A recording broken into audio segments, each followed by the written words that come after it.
public health advice and merely informing the COVID-19 task force. My suspicions and fears have been borne out because we expected to hear, or we expected to have that visit from the COVID task force today, following which we would have made decisions, hopefully to be implemented tomorrow in relation to the increase in the number of workstations.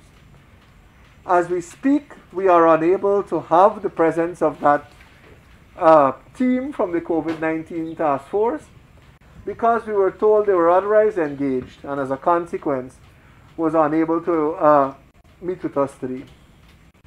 Now, my views on this is well known.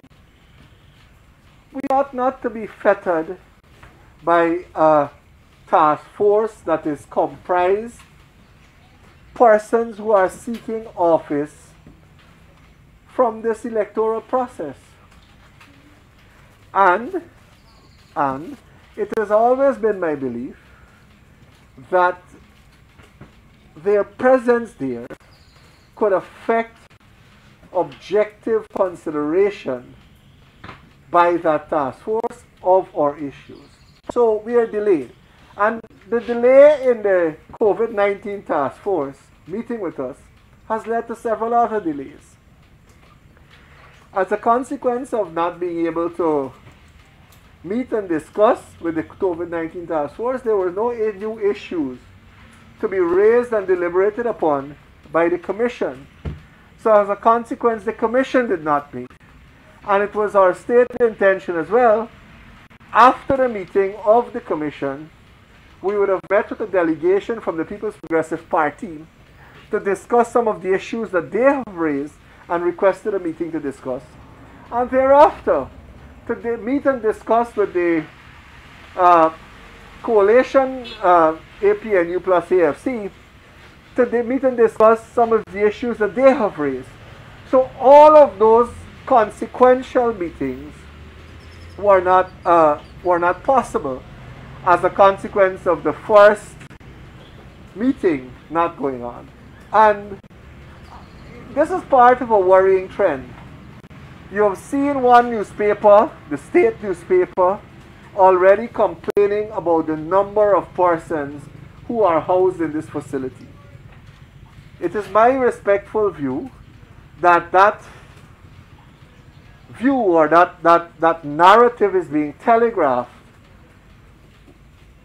from the outset to perhaps predetermine the response of the National COVID-19 Task Force to our request, which makes me even more convinced that we should not be seeking their permission, but in fact making informed decisions and communicating that to them. In addition to that,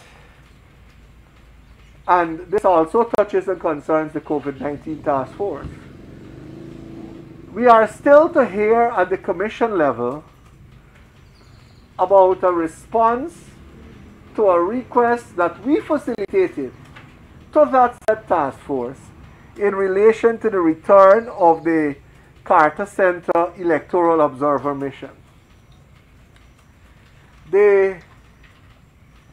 We've seen in the press, in fact, one of the reasons advanced for the absence of the COVID-19 team today is because they were dealing with some flight to the airport.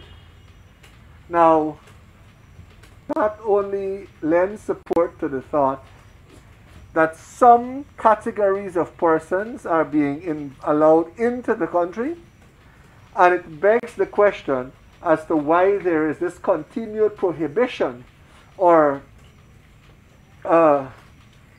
avoidance of the grant of permission to the Carter Center team, who have stated and restated their willingness and availability to join us and to continue the scrutiny that they have started in these elections even prior to the March 2nd elections, and in continuance of the observation and scrutiny that they have lent to our electoral process for over 30 years. So that is suspicious. That is suspicious if you ask me. Finally, in relation to this narrative, this new narrative, which is a funny word these days, this I must remind that the Commission unanimously, the commissioners of the Guyana Elections Commission unanimously agreed and supported the idea of the expansion in the number of counting stations in this process. So for that to be fettered by a government-controlled agency is unfortunate. Insofar as it relates to the process today, I'm happy to report that we are making slow but steady progress. I believe as I was leaving the facility a moment ago, there were at least 31 completed boxes, and that does not include the 10 stations that have a box in them already, so it's at least at 41, and we're just around 4 o'clock. We still have some issues in relation to the objections that are being raised and how those are being treated with, and the ridiculousness of some of them, etc. We're still grappling with issues in relation to the release of boxes, even though I thought we made a decision on this. We're still grappling in relation to issues of release of boxes from the containers in the evening, because in my opinion, I believe in the opinion of my colleagues as well unanimously, we ought to make optimal use of every hour of the day. The more we do that, the more effective our process will be, and the more likely we are to conclude this operation in a duration that is favorable to all concerned. Would you say in the major parties' correspondence to the Commission, are they raising similar issues that they want the Commission to address? And sir, today the opposition leader speaking to the media alleged that the Commission of the Guyana Elections Commission was integrally involved in electoral fraud. Has this been brought to the Commission, and how do you respond to that as a commissioner at GECOM? It's 3 questions you asked me there, Nazim. I have to try to remember all of them. The first one, in relation to the two parties, are they raising similar issues? They are. In fact, unfortunately, you can't see the full expression on my face when you ask that. But when you look at the issues that are raised, and we have taken a position at the Commission, we're not entertaining a meeting just for the sake of a meeting. We're asking whoever is requesting the meeting to state what the issues are. And when you look at the issues that are raised by both of the major parties, for the greater part, they coincide. But I'm happy to report that a lot of those issues that they have raised either have been or are actively being addressed by the Commission. And when you look at them, and the same happened with the new party meeting that was held on Monday. By the time their request is received to the time that the meeting is actually held, it's a dynamic process. We're meeting every day.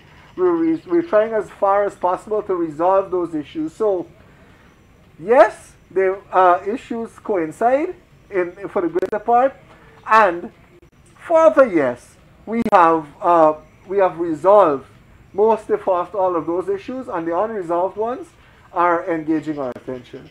To move on to your second question, I'm not privy to the either the allegation or the specifics made by of the claim made by the opposition leader.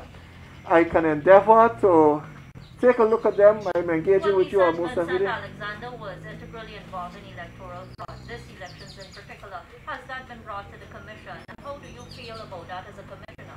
Well, it has not been brought to to the attention of the commission, and I do not know the specific facts on which the leader of the opposition relies in coming to that conclusion. But like I said, I engage with you almost every day. I have no difficulties in scrutinizing his statements and perhaps commenting on it at some time later. Based on your knowledge, are there any avenues available right now for any commissioner to meddle in any elections? You see, the ambit of elections and the likelihood of fraud is a very wide one. And like without lawyer's response, Mr. Gunraj. Perhaps. But the reality is, without specifics, I would prefer not to comment on it. But like I said, I will endeavor with the totality or majority of information in my hands to do that. Make an informed comment to you. I can't do it in the absence of that. Based on the comments you made in relation to the task force visit, are you saying you foresee they will not approve the additional compensations? I didn't say that, but they say future events cast their shadow, and I've seen the utterances that are carried in one section of the media. I have seen the narrative put out there by certain persons connected to the process, but I have every hope. I keep saying this every single day. COVID is important, and I'm tempted to say that I'm not saying that elections are more important, but this is equally important, and some due regard should be given to it, because a resolution of this can certainly aid the resolution of the other issues in relation to COVID. So the short answer is, my hope is, and expectation is, that the COVID-19 task force will treat with our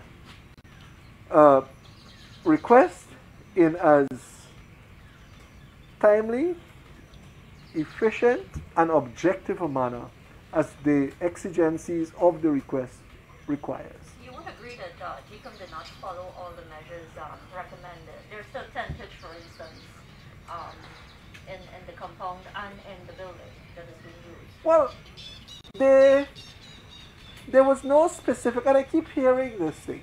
I keep hearing this assertion that there was a prohibition on tentage.